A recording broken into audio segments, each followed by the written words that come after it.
GPR live ఛానల్కి స్వాగతం. మీడియాతో మీ జీపీఆర్. ఇవాళ రెండు విషయాలు చర్చిద్దాం అనుకుంటున్నాను. మరి చిత్తం బస్సు యాత్ర ఎంత బాగా సక్సెస్ అయిందో అందరికీ తెలుసు. మరి ప్రతిపక్షాలకి కొళ్ళు కుట్టినట్లుగా విజయవాడకు రాగానే ప్రజాస్పందన చూసి మరి వారం లేక ఏ విధంగా రాయిదాడి చేయించారో మనందరికీ తెలుసు. ఆ రోజు ఏమన్నారు? అది ఏమీ కాదు, సీఎంఏ రాయించుకున్నారు, సీఎంఏ చేశారన్న వాళ్ళు ఈ రోజు మరి నిజాలు బయటకు వచ్చేసరికి వస్తున్న కొద్ది ఏం మాట్లాడుతున్నారు? రకరకాలుగా మాట్లాడుతున్నారు. ఈవేళ ఏదైనా నిజాలు బయటకు వస్తుంటే ఆ రోజు తాత్కాలికంగా రెండు మాటలని మీడియాలో మాట్లాడి రకరకాలుగా దాన్ని వక్రీకరించే ప్రయత్నం చేశారు. ఈవేళ దాడి జరగడం ఖాయం, రాయి ఎసరడం ఖాయం, తగలడం ఖాయం అనేసరికి ఈ రోజు మాట మార్చి ఇది అదని ఇవాళ మాట మారుతున్నారు.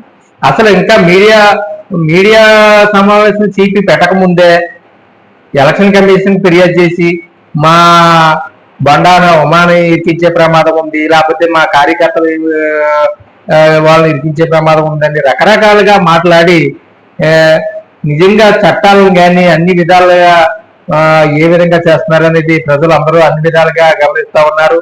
ఆ తర్వాత ఒకరోజు విరామం తర్వాత మళ్ళీ జగన్ మోహన్ రెడ్డి గారు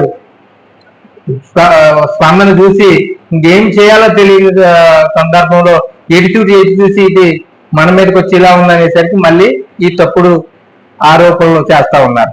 ఏదైనా ఊళ్ళో చోటమోటా రాజకీయ నాయకులు, చిన్న రాజకీయ నాయకులు చేసే కన్నా ఇవాళ ప్రతిపక్షాలు దిగజారిపోతుంది. అలాంటి చిన్న పల్లెటూళ్ళు అంటే చేసే రాజకీయాలు పెద్ద నాయకులు చేస్తా ఉన్నారు. ఇది 100% కరెక్ట్ అయిన విధానం కాదు. త్వరలోనే నిజాలన్నీ బయటకు వస్తాయి. వచ్చేది జగన్మోహన్ రెడ్డి గారు ప్రభుత్వం, 100% ఏర్పాటు చేస్తారు. ప్రజల ఆశీస్సులన్నీ కూడా సీఎం గారిపై ఉన్నాయని ఘంటాపథంగా చెప్పొచ్చు. ఈ రోజు ఏంటంటే అన్ని విధాలుగా తెలిసిపోతున్నాయి. ఏ విధంగా చూసినా, ఎన్ని కూటములు కట్టినా, 10 పార్టీలు వ్యతిరేకంగా పోరాటం చేసినా, ఏది చేసినా సీఎం జగన్మోహన్ రెడ్డి గారు ఎన్ని కార్యక్రమాలు ఏం చేశారు అనేది జనాలకు తెలియదా? అభివృద్ధి అంటే ఏంటి? చంద్రబాబు నాయుడు చేసిన పని చెప్పుకోలేని పరిస్థితిలో ఉన్నాడు. ఈ రోజు గత 4.5 సంవత్సరాల క్రితం ఏం అభివృద్ధి చేశారు ఆంధ్రప్రదేశ్ ని? ఊళ్ళో 4 ఇంకుడు పొయ్యిలు, 4 పేడ పొయ్యిలు, 4 అవి చేశారు తప్ప ఏమన్నా ఊళ్ళో ఏ కార్యక్రమాలు చేశారో చెప్పమనంటే ఇవన్నీ కాదు అభివృద్ధి అంటే. జగన్మోహన్ రెడ్డి చేశారు, 8 కోట్లు నిర్మించారు, స్కూల్ అభివృద్ధి చేశారు, హాస్పిటల్ అభివృద్ధి చేశారు, విలేజ్లంతా సంక్షేమ కార్యక్రమాలు అభివృద్ధి చేశారు. కరోనా ఉన్న ఇన్ని ఇబ్బందులు పడి రాష్ట్రాన్ని అభివృద్ధి చేస్తే మేము ఇచ్చేస్తామని నమ్మబలుగుతున్నారు. 4.5 సంవత్సరాల కిందట చేయలేండి, ఇప్పుడు ఏమీ చేయరు.